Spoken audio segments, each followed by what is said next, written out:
ये है कि धन्यवाद देने के लिए यशवंत जी ये हमारे बीच में आए हैं, लेकिन मैं मुझसे निवेदन करूँगा। पहले जो है हम ये चाहते हैं कि कॉमरेड वृंदा जी ने आज जो विषय है लोकतंत्र बचाने के संदर्भ में, उस पर हमला हो रहा है, हमारा दायित्व क्या है। किसी भी साथी के दिमाग में कोई भी प्रश्न हो तो वो प्रश्न पूछ सकते हैं।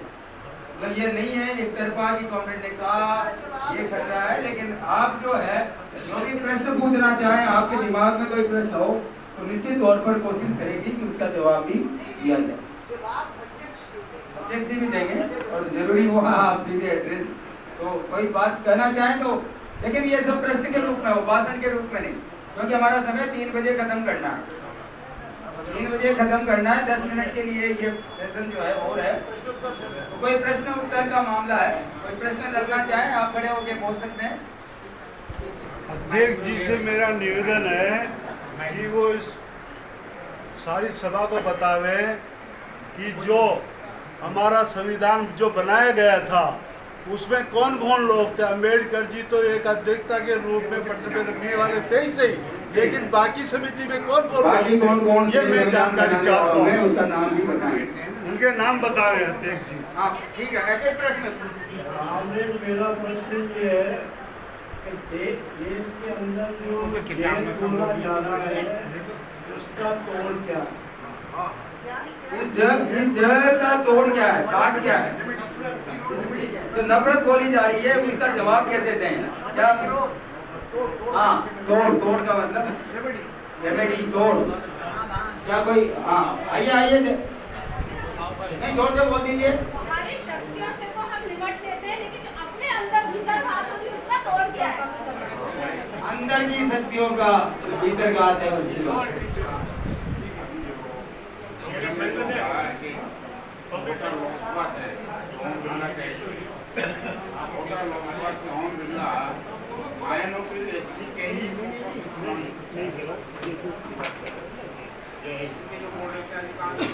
वहाँ जो बढ़त के लिए और जो माइनॉरिटी के वोटर्स रहते हैं वहाँ से बढ़त के लिए जो सामान्य वोटर से मेरे कॉलोनी के अंदर 900 मकान वहाँ से ये सब इंटर वोटर से मेरा और आपको चुनाव आयोग ने निकाला है जो 1937 का जो जन्म है उसका वोटर लिस्ट नाम रहेगा 1937 के पहले का जो जन्म है 60 का हो 65 का हो या 70 का 57 का वो वोट देने का अधिकार नहीं है। मतलब ये इनका कहना है ये जो ओम बिरला है यहाँ पर जो जीता है उसमें भी जो है ये वोट चोरी खासतौर से शेड्यूल कास्ट के इलाकों में उन्होंने जो है वोट चोरी करके माइनॉरिटी में और उन्होंने शेड्यूल कास्ट में ये उनका कहना है, एससी और माइनॉरिटी। हाँ नहीं ठीक है वो ठीक है। और कोई प्रश्न सर नहीं? बात आ गई आपकी भाई साहब। मैडम अभी 12 हो के आई हैं, वहाँ पे शहरिया आदिवासी परिवार हैं और आदिवासियों की हर जगह हालत ख़राब है, चाहे छत्तीसगढ़ हो, एमपी हो या और जो दूसरे बिहार वगैरह, तो वहाँ पे इनकी हालत इतनी ख़राब है कि बिल्कुल न्यूनतम के लिए भी वो संघर्ष कर रहे हैं। मैडम मैं ये जानना चाहता हूँ कि जिस तरह से जो ईसाई मिशनरियाँ हैं या जो आरएसएस के लोग जो उनके लिए काम कर रहे हैं, वो चाहे पाखंडी कर रहे हों लेकिन एक दिखावे के तौर पे कर तो रहे हैं, अपनी पार्टी उसके लिए क्या कर रही है? क्या उनको शिक्षा में आगे लाने के लिए, उनके रोजगार के लिए आपकी पार्टी उसके लिए क्या कोशिश कर रही है? जी ठीक है, अब जो भी बातें आ गई हैं मेरे ख्याल से उसका जवाब देंगे 10 मिनट में। क्या कोई बात है? नहीं ठीक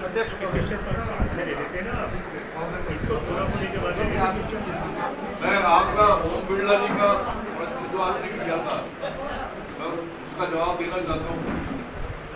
लोकतंत्र बचाओ आंदोलन ने इस बात को पहले ही भाप लिया था कि ये सब होने वाला है और उनके लिए हमने अपने लेवल पर प्रयास किया, पर जो पार्टी चुनाव लड़ती है ना उसकी ज़्यादा जिम्मेदारी होती है।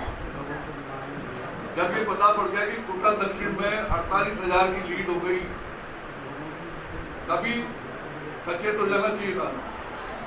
ये सारी बातें हुई जब प्राचा जी ने इस बात को कहा कि वोट चोरी होती है, राहुल जी ने जब कहा वोट चोरी होती है, तब लोगों ने स्वीकार किया कि वोट चोरी होती है।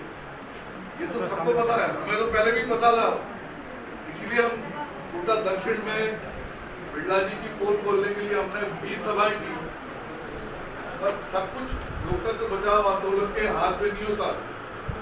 जो पार्टी चुनाव लड़ती है उसको भी अपने अधिकारों के प्रति सचेत रहना पड़ता है। अभी भी समय नहीं गया, अभी भी समय नहीं गया।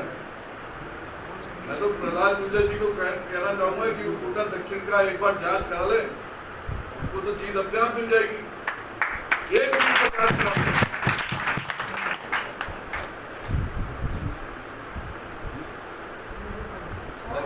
जी आदरणीय यशवंत जी आकर के अपनी बात कहें। इससे पहले हमारे एक बहुत पुराने साथी हैं, वो मैडम सवाल का जवाब देंगे।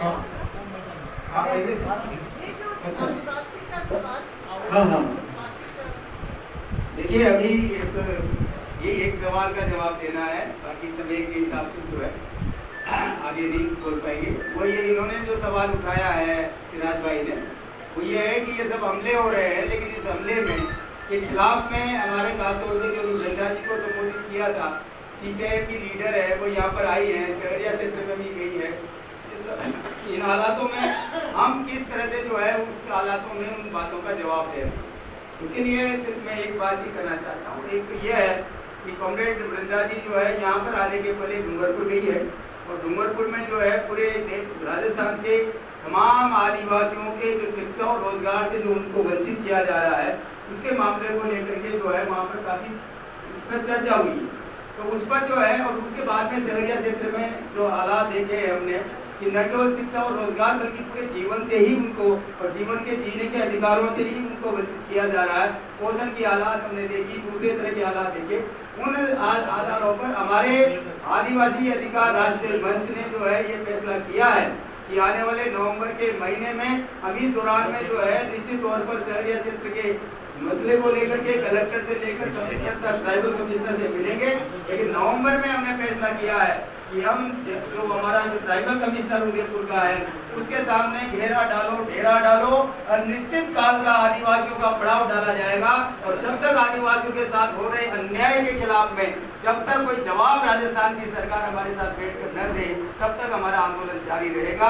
ये हमने जो है योजनाबद्ध तरीके से फैसला लिया है। सिराज भाई को मैं यही कहना चाहते हैं कि हम मैदान में हैं, और निश्चित तौर पर इस सरकार का जो ट्राइबल विरोधी, गरीब विरोधी जो चेहरा है उसको न केवल बेनकाब करेंगे, बल्कि उस चेहरे के खिलाफ हम उस जुल्म के खिलाफ जो है संघर्ष को तेज करने का काम। सर, उनकी जमीनें जंगल छीने जा रहे हैं। 300 बीघा जमीन, 300 बीघा नहीं, कोई बात नहीं करा हमने। 300 बीघा जमीन, जिस जमीन पर जो है आदिवासियों को जंगलात के कानून के आधार पर पट्टे मिल गए, उनको 150-200 पुलिस वालों ने जाकर के वहां पर पट्टे शुदा जमीन से और उनके जो ट्यूबवेल लगे हुए थे सबको उखाड़ दिया।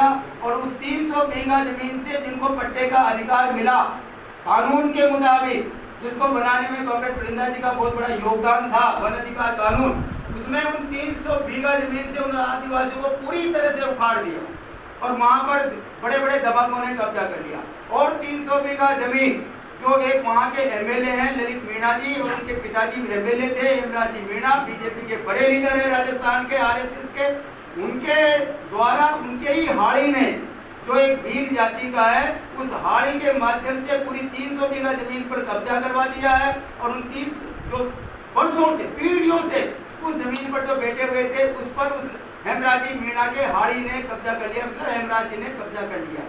तो ये जो हालात है और ये जो ग्रीन बेल्ट जो बात हो रही है कि एक जंगल को पूरा का पूरा लाखों पेड़ों को काट करके वहाँ पर और जो है अडानी ग्रुप के माध्यम से जो किया जा रहा है, तो निश्चित तौर पर जो है हमने जो देखा है तो उन तमाम हालातों को हम जो है पूरी स्टडी करके हमने वहाँ कमेटी बनाई है। विजय राघव जी यहाँ पर हमारे बैठे हुए हैं, उनकी सहायता से जो वहाँ पर हमारे कार्यकर्ता है उसके माध्यम से हम पूरी तैयारी करेंगे।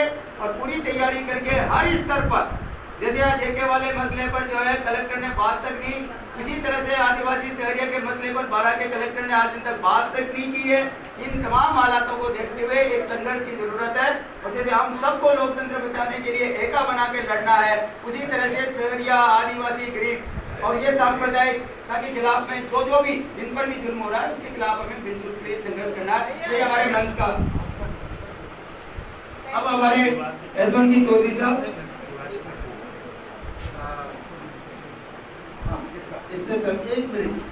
इससे पहले हमारे भारत से एक लेखक साथी है ओमजी मेहता, उन्होंने जुगनू का जुनून एक पुस्तक लिखी है। वो चाहते हैं कि कॉमरेड के हाथों से इस पुस्तक का विमोचन हो और बहुत स्वागत है हमारे आम आदमी पार्टी के लीडर की।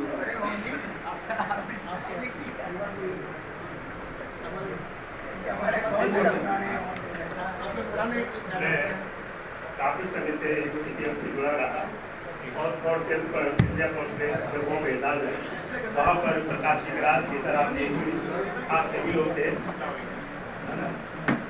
और इसके अंदर है ना कि अंतिम श्वास ही पाने को प्रजा लाचार है, ऐसे नैया पार लगेगी पूंजी की पतवार है। जनमत जागा कंगन पलटे फिर भी अत्याचार है, क्या रंगी बिरंगे कवचों में जनमत के आधार है। सुन लो मजदूर किसानों, ये नावों की सरकार है, ऐसे नैया पार लगेगी पूंजी की पतवार। इस प्रकार की इसमें कविता है, सभी प्रकार की कविता है, बच्चों की आगे बच्चों तक पहुँचे, उन तक क्रांतिकारी कविताएं पहुँचे। इसमें है आह्वान करो हम बागी हैं हुकूमत की जारेदारी से, निर्धनता से बेकारी से, हुकूमत की तानाशाही से, आह्वान करो हम बागी हैं हुकूमत की लापरवाही से। इस प्रकार इसमें ठीक है, धन्यवाद।